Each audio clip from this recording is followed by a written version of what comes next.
Бұл Мейірман Сапарбаевтың отбасы. Ол Мұнайшылар қаласы Жаңаөзеннен Ақтауға қоныс аударған. Отбасы банктың арнайы бағдарламасының арқасында Аққу-3 тұрғын үй кешеніндегі жап-жаңа пәтерге ие болды. Мейірман осындай мүмкіндіктің қолжетімді болғанына алғысын білдіріп, қуанышын жасырмады. Енді қоныс тойын тойламақ.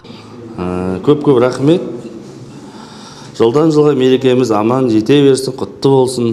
Әрбір жанұяға жақсы үй болсын. Қонысымыз құтты болсын деген келеді. Мереке күні табысталған 227 пәтер Нұрлы жер мемлекеттік бағдарламасы аясында салынған болатын. Аққу-3 тұрғын үй кешені 3 бөліктен тұрады. Олардың тек біреуі маусым айында қолданысқа берілді. Ал жыл соңына дейін толықтай иелеріне табысталады. Қала әкімі тұрғындардың қуанышына ортақтасып, ізгі тілектерін білдірді.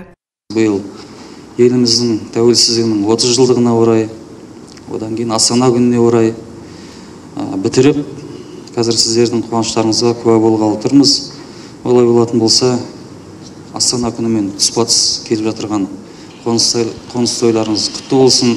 Шаңырақтарыңыз ішіндегі береке, қуаныш, мерекелеріңіз сарқылмасын. Пандемия жағдайы мен карантиндік шектеулерге байланысты бірнеше мәселелер туындап кешіктірулер болған. Бірақ соларға қарамастан жауапты мамандар барлық пәтерлер кестеге сәйкес пайдалануға берілетінін айтады. Аққу-3 тұрғын үй кешенінің 3-ші тағасын 227 пәтерді пайдалануға беріп жатырмыз. 2016 жыл басталған тұрғын үй кешенінің құрылыс жұмыстары облыс әкімінің тікелей араласуымен аяқталып, бүгінде баспаналы болған отбасы банк салымшыларының қуанышына куә болудамыз бүгін. Елдегі пандемия жағдайына байланысты бұл құрылыс жұмыстарының өзіндік кедергілері болды.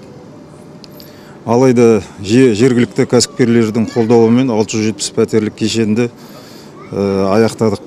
Ақтау қаласында осы жылы тағы да 85 мың шаршы метр үй салынады. Ол отбасы банк арқылы ел президентінің бағдарламалары бойынша берілетін болады. Азаматтарда қолжетімді баспанамен қамтамасыз ету еліміздің жалпы саясатындағы ең маңызды мәселелердің бірі есептеледі. Аңсаған Ғаладенқызы, Мұқағали Нұрдәулет, Қобылан Тәжібаев, Ақтау Ньюс.